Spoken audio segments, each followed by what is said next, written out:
राजेश जी, आपसे बहुत ढेर सारी जानकारी हमें प्राप्त हुई, बहुत नॉलेज बढ़ी हमारी। तो चलते चलते एक बहुत ही ज्वलंत विषय है इस समय, पिछले काफ़ी समय से चल रहा है, एनपीएस का। तो हम चाहेंगे कि थोड़ा सा एनपीएस के विषय में प्रकाश डालें। क्या है एनपीएस? इसके विषय में हम लोग सुनते हैं, जान रहे हैं, सारा सब कुछ है, लेकिन फिर भी एक विधिवत टेक्निकल रूप से जो इसकी एक जानकारी है, इसके विषय में हमें थोड़ा सा अभाव है। तो हम आपसे जानना चाहते हैं कि थोड़ा इसके विषय में, एनपीएस के विषय में बताएं राजेश जी। आशीष जी धन्यवाद। लेकिन एनपीएस जो है वो काफ़ी ट्रिकी और जटिल सब्जेक्ट है, और बहुत कम समय में बहुत सारी चीज़ें एनपीएस में बताना जो है काफ़ी कठिन है। लेकिन चूंकि आपने सवाल किया है तो हम कुछ ज़रूर इसके बारे में बताना चाहेंगे। जैसा आप लोगों को मालूम है कि 2003 में पीएफआरडीए का गठन हुआ और 1 जनवरी 2004 से सभी सरकारी कर्मचारियों के लिए एनपीएस स्कीम लागू कर दी गई। और फिर ये 2009 से सभी भारत के नागरिकों के लिए खोल दिया गया, जिसकी उम्र इसकी 18 साल से 65 साल के बीच में है, वो एनपीएस में अप्लाई कर सकता है। अब एनपीएस में अप्लाई तो कर सकता है, लेकिन बहुत सारे लोगों को जिसमें जानकारी भी नहीं है कि कहाँ से अप्लाई कर सकते हैं, कैसे अप्लाई कर सकते हैं और इसमें क्यों अप्लाई कर सकते हैं। ठीक है, तो मूलतः ये सरकार ने जो एक एनपीएस का गठन किया कि जो सरकारी कर्मचारियों के लिए जो पेंशन का जो भार पड़ता था सरकार के ऊपर, वो सरकार ने उस भार को उठाने से मना कर दिया। इसका सीधा अर्थ ये है और वो सारा भार कर्मचारी के ऊपर डाल दिया गया। बाद में सरकार ने इसको थोड़ा बड़ा बनाने के लिए सारे देश के लोगों के लिए इसको ओपन कर दिया।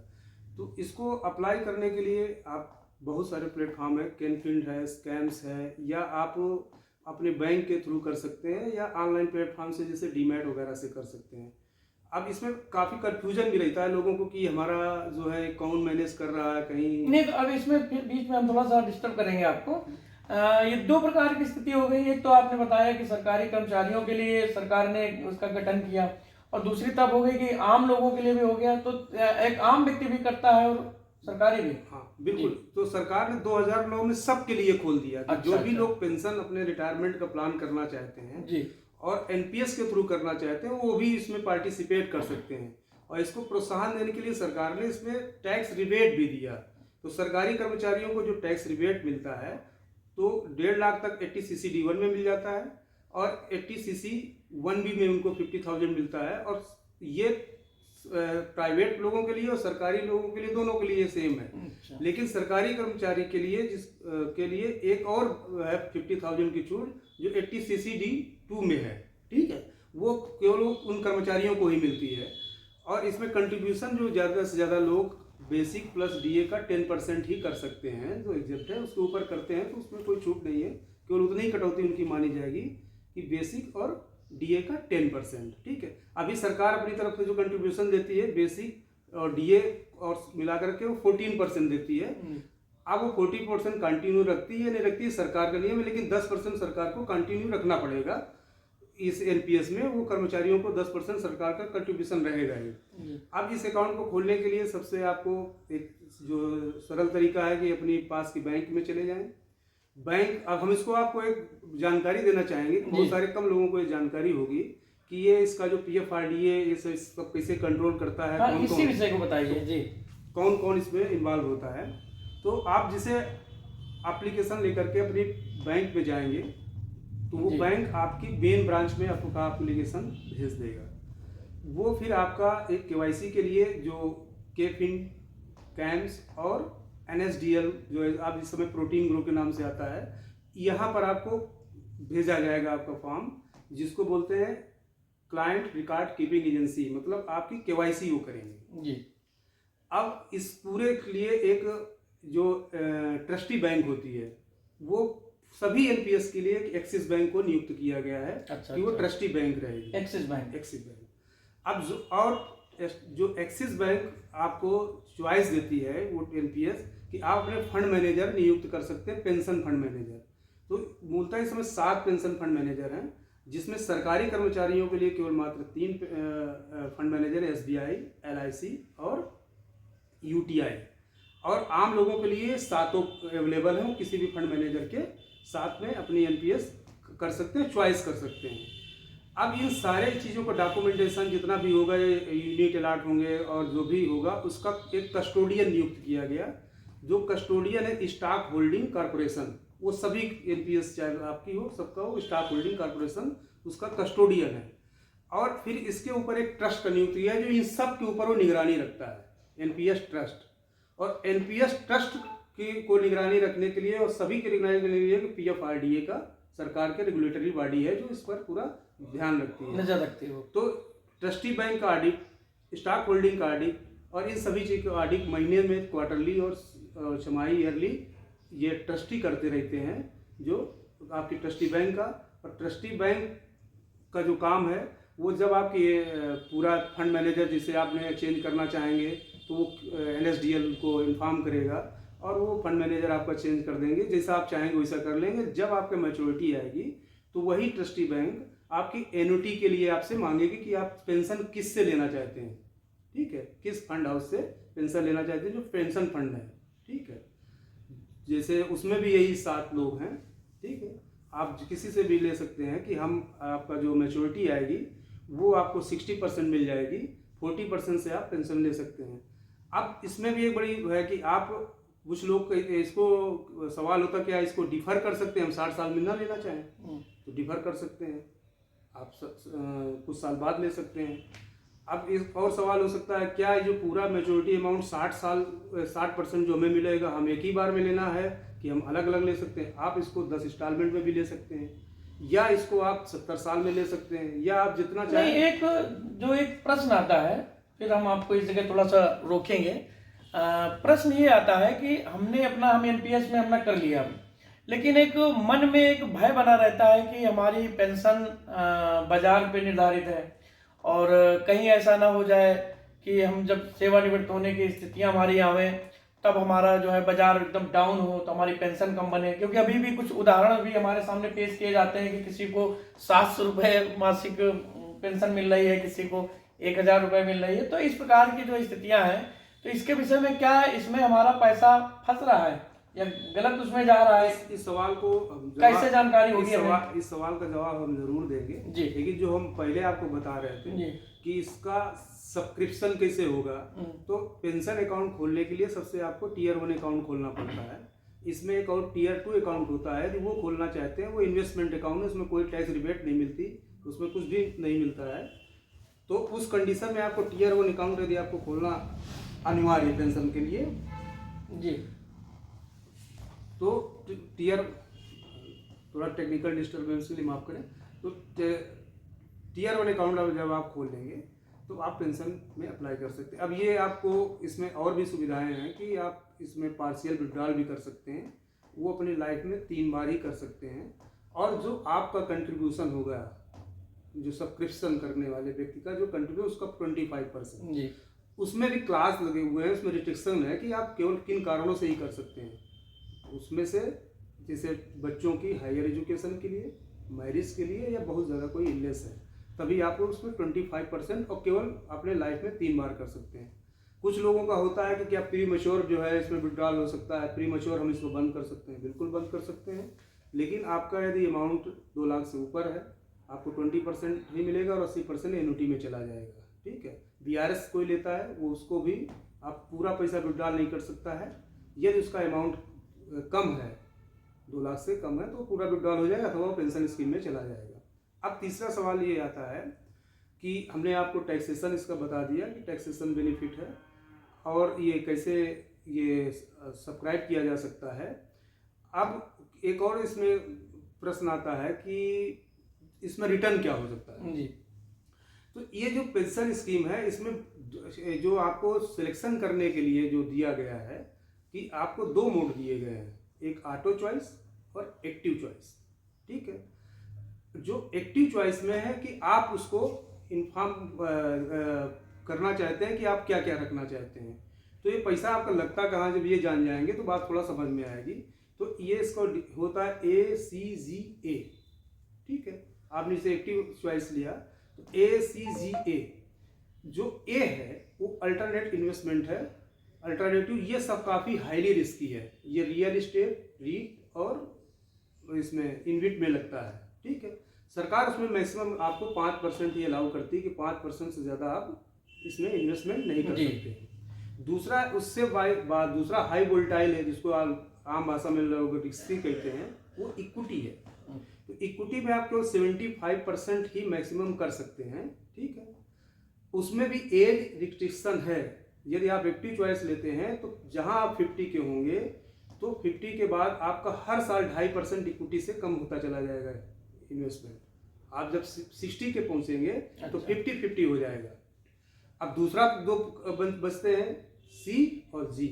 सी क्या है? कॉर्पोरेट बॉन्ड है, जो आप कंपनियों का जो लोन लेती हैं वो उनके जो बॉन्ड होते हैं उसमें आप इन्वेस्टमेंट करते हैं। जी जो गवर्नमेंट सिक्योरिटी है, तो गवर्नमेंट के जो लोन लेती है, जो कूपन जारी करती है या पेपर जारी करती है, बॉन्ड जारी करती है, उसमें निवेश होता है, वो काफ़ी सुरक्षित निवेश माना जाता है।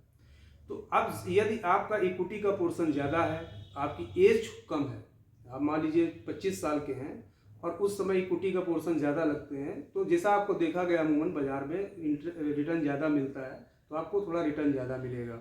लेकिन यदि आपकी एज, आपने दूसरा ले लिया ऑटो चॉइस जी, तो ऑटो चॉइस में क्या है कि उसमें 3 चीज़ें हैं। एक aggressive life cycle, moderate life cycle, conservative life cycle. कुछ जगह आपको लिखा मिलेगा LC 75, LC 50 और LC 25। ठीक है, तो LC 75 मतलब एग्रेसिव में क्या है कि जो ऑटो चॉइस में किया गया कि 35 की एज तक आप 75 तक इक्विटी में रहेंगे। इसके बाद जहाँ 36 के हुए, आप धीरे धीरे जो है धीरे आप उससे बाहर, इक्विटी आपका हिस्सा कम होता चला जाएगा। ठीक है, और जब आप 60 के पहुंचेंगे तो इक्विटी का हिस्सा मात्र 15-20% ही रह जाएगा, सारा पैसा आपका ब्याज में लगा होगा। ठीक है, अब आपने लिया मॉडरेट, तो आपको वहाँ जो 35 क्रॉस करेंगे तो वहाँ इक्विटी का पोर्शन 4% से ऊपर से आपका कम होने लगेगा। ठीक है, और वो करीब 10-15% ही इक्विटी बचेगी आपके। यदि आपने कंजर्वेटिव ले लिया तो वहाँ 5% ही रहेगा, मैक्सिमम आप बॉन्ड में रहेंगे। आपको इसमें और भी चॉइस दिया गया कि आप पूरा इक्विटी से में नहीं लगाना चाहते हैं तो आप मत लगाइए, आप बॉन्ड में लगा सकते हैं। आप 100% डेट में जा सकते हैं, कॉर्पोरेट और गवर्नमेंट सिक्योरिटी में रह सकते हैं। अब इस प्रश्न का उत्तर जो आपने किया कि इसको कम मिलेगा, तो उसका कारण मूल ये है कि यदि आपका सर्विस पीरियड कम है, NPS में आपने टाइम बहुत कम दिया है, तो आपका जो कि यहाँ पर कोई ऐसा नहीं है, जो आपने जमा किया है उसी पे आपको एन्युटी मिलेगी। अब आपने सर्विस कम किया है, आपने 10 साल 5 साल कम नौकरी किया है, पेंशन स्कीम में रहे हैं आप, तो उस दौरान आपने पैसा ही कम जमा किया है। और यदि आप स्वाभाविक है कि जो इसकी सेफ्टी के लिए बनाया गया है कि आपकी, इसका मतलब कि आपकी एज ज़्यादा थी जब आप गए और आपने काफ़ी कम सर्विस किया, तो आपका पैसा बाजार में लगा ही कम और ज़्यादातर डेट में रहा। तो जो डेट का रिटर्न है आपका 5-6-7% का रिटर्न, और रिटर्न का जो भी खेल है वो आपको हमने बहुत बार बताया है अपनी बातचीत में। इसमें जो टाइम का बड़ा महत्व है, तो चूंकि आप टाइम ही कम दे रहे हैं इसलिए आपका रिटर्न कम, तो कॉर्पस कम तैयार होगा। अब आपका जब कॉर्पस कम तैयार हुआ तो आपने 60% तो आपको वो मिल गया आपको लमसम, और 40% से आपको एन्युटी मिली। तो जब एन्युटी में आपको 2 लाख 3 लाख 4 लाख रुपया जमा होगा, तो मान लीजिए 1 लाख रुपया जमा है तो मैक्सिमम आपको 600-700 रुपया मिलेगा महीना। ठीक है, और यदि आपका 10 लाख जमा होता तो आपको वही 6000 मिलता। यदि आपका 30 लाख उसमें होता, ठीक है, तो आपको स्वाभाविक है कि 18 बढ़ता जाता। तो इसमें जो अभी जो पेंशन स्कीम चूंकि ये लागू हुई और ढंग से नहीं लागू हुई और एक तरीके से जबरदस्ती ही हो रहा है जो दिखाई दे रहा है, तो उस कारण से जो ये पेंशन स्कीम के जो उदाहरण अच्छे नहीं मिलते हैं जी। पेंशन स्कीम का जो लाभ के उदाहरण अभी अच्छे नहीं मिलते हैं क्योंकि इसका समय बहुत कम है। इसका सही मूल्यांकन कुछ समय बाद होगा कि पेंशन स्कीम किस तरीके से रन करती है, जब इसमें कोई 25 साल 30 साल इसमें जमा करने के बाद और उसका रिटर्न पाएगा। तो जब अमूमन जो इतने बड़े, अभी क्योंकि पेंशन 2004 से शुरू हुई है और अभी मात्र 18 साल हुए हैं, उसमें भी 18 साल लागू हुए तो हो गए, लेकिन सही स्मूथ रूप से लागू नहीं हुए। जी। तो किसी ऐसे एग्जाम्पल आपको आसपास अभी नहीं मिलेंगे जिनको इस नेशनल पेंशन स्कीम से लाभान्वित लोग हों, उनको ठीक ठाक अमाउंट मिल रहा। अभी जो भी बात होगी यहाँ पे वो अनुमानित होगी। तो यदि अनुमानित हम आपको बात बताएं जी। तो एनपीएस कैलकुलेटर यदि हम देखें, आपको सबको वेबसाइट में मिल जाएगा। जी। ठीक है कि एनपीएस का आप कैलकुलेशन देख सकते हैं, कोई भी इसको चेक कर सकता है वेबसाइट में जाकर के। हाँ, इस विषय में थोड़ा सा जानकारी है, करना है कि मतलब यदि अपना हम चेक करना चाहें। हाँ, आप अपना करना चाहें तो जो हमने बताया कि जो आपको कह रहा है केवाईसी आपको करता है, वहाँ से आपको एनपीएस कैलकुलेटर और एक प्रान जनरेट होता है और आपको एक आईडी भी जनरेट होती है। तो अपना सारा स्टेटमेंट डाउनलोड कर सकते हैं, वहाँ से देख सकते हैं, एनपीएस कैलकुलेटर भी आप इस्तेमाल कर सकते हैं। तो बहुत सारे जो आपको इसमें मिल जाएंगे कि नहीं। अब लेकिन एक इसी क्रम में थोड़ा सा ये है, हमको नौकरी मिल गई। अब इसके विषय में जितनी चीजें आपने बताई कि आप ये लेना चाहेंगे, कि आप ये लेना चाहेंगे, कि ये, तो वो ये मेरे बस में तो नहीं होता है। हमको तो दे दिया गया कि नहीं, ऐसा ऐसा आपको जो है इसमें वो करना है। बिल्कुल बिल्कुल। तो इसके लिए हमें मतलब हमसे तो पूछा जा रहा है क्या? जो हम एक प्राइवेट रूप में यदि हम जॉब नहीं कर रहे हैं, हम कोई व्यापार कर रहे हैं, या इसके अलावा हमारे पास कुछ दूसरे कार्य हैं, तो जिसमें तो हम एनपीएस में अपने हिसाब से चुन रहे हैं, लेकिन सरकारी तौर पे जब हम जॉब कर रहे हैं तो उसमें तो एक नियमावली बनी हुई है, तो उसमें सभी में जा रहा है। कैसे क्या है इसका? बिल्कुल ठीक है। अब ये जब भी आप एनपीएस में कहीं भी जाएंगे, आप सब्सक्रिप्शन करने जाएंगे, तो ये आपको जानकारी करना ही पड़ेगा और करना भी चाहिए। ठीक है, कहीं भी इन्वेस्टमेंट करने जा रहे हैं तो जैसे आप किसी से पूछ सकते हैं जो जानते हैं, सरकारी कर्मचारियों के साथ, जैसे हमें प्राण मिल गया, प्राण आवंटित हो गया, इसके बाद जब फॉर्म भरते हैं तो उसमें प्राण जनरेट होने के पहले ही ये फॉर्म आप भरते हैं, तो उसमें चूज करने के लिए होता है कि आप एक्टिव में जाएंगे कि ऑटो पे जाएंगे। जी हाँ, ये जो अभी आपने बताया। तो उसमें फंड मैनेजर, जो सरकारी कर्मचारी हैं, उनका बाय डिफॉल्ट 3 फंड मैनेजर नियुक्त हैं। अच्छा। यूटीआई, एसबीआई और एक हमने आपको बताया एलआईसी। ठीक है, 3 फंड मैनेजर उनके। एक्सिस जो है वो ट्रस्टी बैंक है। अच्छा अच्छा। 3 फंड मैनेजर, 3 जो सरकारी कर्मचारी के लिए। प्राइवेट जो भी लोग इन्वेस्टमेंट करना चाहें उनके लिए ऑप्शन कुछ ज़्यादा है। एचडीएफसी में भी जा सकते हैं, आईसीआई को चुन सकते हैं, कोटक को भी चुन सकते हैं, किसी को भी चुन सकते हैं, वो उनकी है चॉइस। अच्छा, इसमें ये भी है कि आप आज चुन लिया है, आप चाहें तो साल में अपना बदल सकते हैं फंड मैनेजर। अच्छा अच्छा। दूसरा, आप भी मान लीजिए एक्टिव चुन लिया है, आपको अच्छा नहीं लग रहा, तो आप अगले 6 महीने में फिर ऑटो में जा सकते हैं। मतलब आप एक्टिव से ऑटो, यदि आपको इसमें आनंद लेना है तो एक्टिव से ऑटो आप करते रहिए। हर 6 महीने में एनपीएस आपको फ्लेक्सिबिलिटी देती है। फंड मैनेजर आपको साल में 1 बार चेंज करने का मौका मिलता है, और एक्टिव और ऑटो ये करने के लिए आपको हर 6 महीने में मिल जाता है। ठीक है। अब चूंकि ये काफ़ी बड़ा विषय है, इसमें काफ़ी बार यदि बात की जाए आगे आगे करके जो भी सवाल हो, लेकिन जो आपको कैलकुलेशन है, मान लो किसी की एज, आप 20 साल में कोई तो नौकरी बड़ा मुश्किल है पाता हो। हाँ, मान लिया कि हमने 26 साल 26 साल में हमें जॉब मिल गई है। ठीक है, तो 25 साल में कोई व्यक्ति नौकरी यदि पा गया, ठीक है जी। अभी तक जो हमने डाउनलोड किया है, जो भी स्टेटमेंट, कुछ लोग हमारे परिचित के हैं, क्लाइंट हैं, और उनको डाउनलोड करने में दिक्कत हो रही थी स्टेटमेंट एनपीएस के, तो हमने डाउनलोड किया है और देखा है, तो उसमें रिटर्न ठीक है। 9.5 मिनिमम किसी में मिले हैं, किसी में 11-12% तक का रिटर्न है। ठीक है, लेकिन यदि इसको हम आइडियल रिटर्न मान लें कि 9% वो रिटर्न उसको मिल सकता है। ठीक है, और 10,000 की वो मंथली एनपीएस कटाता है, दोनों तरफ का कंट्रीब्यूशन। ठीक है, सरकार का या एम्प्लॉयर का और ये एम्प्लॉय का। ठीक है, तो वो अपने सर्विस काल में यदि 60 साल का जब होगा तो वो कितना जमा कर देगा? इन्वेस्टमेंट अमाउंट उसका 25 साल के बाद में वो शुरू करेंगे जी, और 35 साल तक जमा करें, 42 लाख रुपए वो जमा कर देंगे। अच्छा, ठीक है। उनका जो इंटरेस्ट अर्न करेंगे वो करीब कर लेंगे 2,52,000 रुपये, 2,52,00,000। ठीक है, मैच्योरिटी अमाउंट इनका टोटल हो जाएगा 2,94,00,000।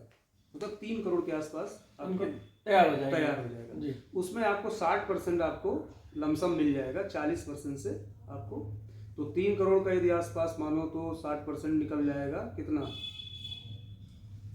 तो 1 करोड़ 80 लाख ये आपको मिल जाएगा लमसम। 1 करोड़ 20 लाख रुपए आपका पेंशन प्लान में चला जाएगा, एनुटी में, ठीक है। अब उसमें जो 1-2 लोगों का बहुत सारा सवाल होता है कि हमारा तो पैसा है, इसी से हमको मिल रहा है, बाद में हमारे नॉमिनी को मिलेगा, फिर वो तो पैसा डूब जाएगा। तो एनुटी चुनते समय बहुत सारे प्लान हैं उसमें, ठीक है। आप इस तरीके का प्लान चुन सकते हैं कि आप डिफर भी कर सकते हैं, या आप चाहते हैं कि हमको ही मिले तो आप वो भी चुन सकते हैं। आप चाहते हैं हमें मिले हमारे बाद नॉमिनी को मिले, वो भी चुन सकते हैं। आप चाहते हैं कि हमें मिले हमारी नॉमिनी को मिले और बाद में जो हमारा पैसा जमा है वो हमारे बच्चों को मिल जाए, तो आप वो भी प्लान चुन सकते हैं। बशर्ते जब वो प्लान चुनेंगे तो आपकी जो मंथली है जो पेंशन है वो आपको थोड़ा सा कम मिलेगी, ठीक है। तो वो बहुत सारे ऑप्शन उसमें रहते हैं, करीब 6, 7, 8 ऑप्शन आपको मिलेंगे एनुटी चुनते समय। उस समय आप उसी तरीके, एनुटी का मतलब कि पेंशन चुनते समय, तो उस समय आपको चुनना होगा। एक बात आपको बताना आपको चाहेंगे कि जब ये वाला जो पैसा आपका, जब पेंशन का जो पैसा मिलेगा मंथली, हाफ ईयरली जैसा आप चाहे सुनेंगे, वो आपकी इनकम स्लैब में आएगा, वो टैक्सेबल होगा। जो लमसम आपका मिलेगा वो टैक्स फ्री होगा। अच्छा, टैक्स फ्री होगा। हाँ, वो चाहे आप पार्शियल विड्रॉल कर रहे हो चाहे फुल विड्रॉल कर रहे हैं, वो जो 60% है वो आपका टैक्स फ्री है। 40% आपको एन्युटी में ले ही जाना पड़ेगा, उसका कोई दूसरा विकल्प नहीं है। एन्युटी आप अपने मन से चुन सकते हैं कि आप किस तरीके के प्लान में जाना चाहते हैं, आपके जो आगे के फ्यूचर के गोल क्या है, आपका पारिवारिक परिदृश्य क्या है, आप उस हिसाब से अपना इसको डिसाइड कर सकते हैं। यदि आपको 9% मिल जाए तो आप 10,000 रुपए से आपको ये हो सकता है। अब यदि आपका इनकम, यदि किसी की 1 लाख सैलरी है तो स्वाभाविक है कि 10,000 रुपए आप ही का कट रहा होगा, 14,000 सरकार का कट रहा होगा, तो 24,000 रुपया होता है। तो औसत भी यदि किसी का 10,000 जा रहा है तो इतना पैसा आपका 25-35 साल में तैयार हो जाएगा। अब किसी को लगता है कि हम बहुत कंजर्वेटिव रहना चाहते हैं, हम इतना नहीं चाहते, तो आप इसको कम कर लीजिए, आप 8% में कैलकुलेट कर लीजिए। ये सब आपको ही कैलकुलेट करना, क्योंकि ये सब चीजें अनुमानित है, ठीक है। तो 8% भी यदि आपको मिलेगा तो भी आपको पूरा जो मैच्योरिटी अमाउंट मिल जाएगा 2 करोड़ 30 लाख के आसपास। अच्छा, विषय आ जाता है, आपने कहा अनुमानित है, तो हमारे मन में आता है कि जहाँ अनुमान आ जाता है, संभावना आ जाती है, तो ये एक थोड़ा सा नौकरी करने में जब हम जाते हैं और ये एनपीएस की बात आती है, पहले क्या था कि हम उसको मानते हैं कि हमें पेंशन स्कीम में हम हैं तो उसमें हमें पेंशन मिलनी है। आज ये मानने लगते हैं कि पता नहीं भविष्य में क्या हो, मिलेगी भी कि नहीं मिलेगी, पैसा सुरक्षित है कि नहीं। तो पैसा सुरक्षित है मतलब उस समय बाजार गिर गई, जिस समय हम सेवानिवृत्त होने जा रहे हैं, तो वैसा खैर अभी आपके जो आपने बताया है उसके विषय में जानकारी हमको काफ़ी हो गई है कि काफ़ी पैसा जब 50 साल की एज हो जाती है तो मार्केट में वो करते चले जाते हैं। आपने पूरा विधिवत बताया है, तो हमारे व्यूवर्स जो हैं वो इसको सुनेंगे भी और समझ भी रहे होंगे कि आप जो कह रहे हैं। तो इसके विषय में और भी कुछ यदि बिल्कुल, ये आपको ये फंड की जो डिजाइन की गई एनपीएस की, इसमें जरूर ध्यान रखा गया है कि ये बाजार में चूंकि निवेशित हो रहा है, तो बाजार में को वोलेटिलिटी को ध्यान में रखते हुए उन्होंने इसको डिजाइन किया है कि एज के हिसाब से आपका जो बाजार से पोर्शन कम करते चले जाएंगे, ठीक है। यदि आप ऑटो चॉइस करते हैं तो उसमें आपका कोई 60 साल की उम्र में बाजार में पैसा रह ही नहीं जाएगा, केवल 5% 10% रह जाएगा। एक्टिव चॉइस में आपका पैसा 60% रहता है, वो भी 50-50 रहता है। तो यदि आप एक्टिव चॉइस जा रहे हैं तो आपको लाभ भी ज्यादा हो सकता है।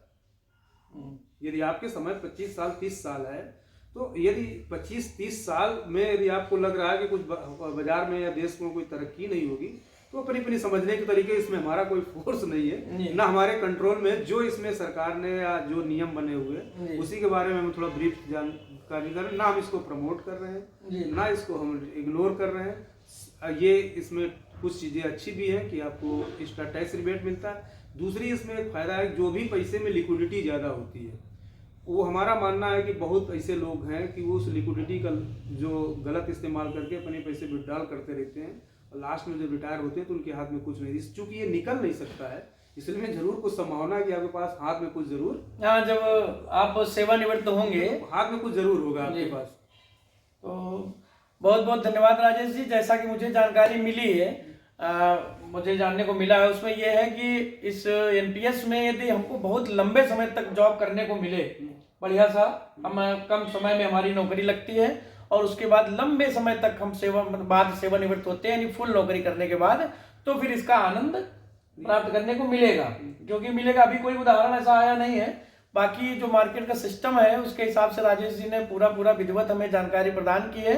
और एनपीएस के संबंध में जो भी हमारे व्यूअर्स कुछ पूछेंगे, जानकारी करना चाहेंगे, जो जिज्ञासाएं होंगी, उनके विषय में हम आपको फिर आपसे पुनः जानकारी प्राप्त करने का प्रयास करेंगे।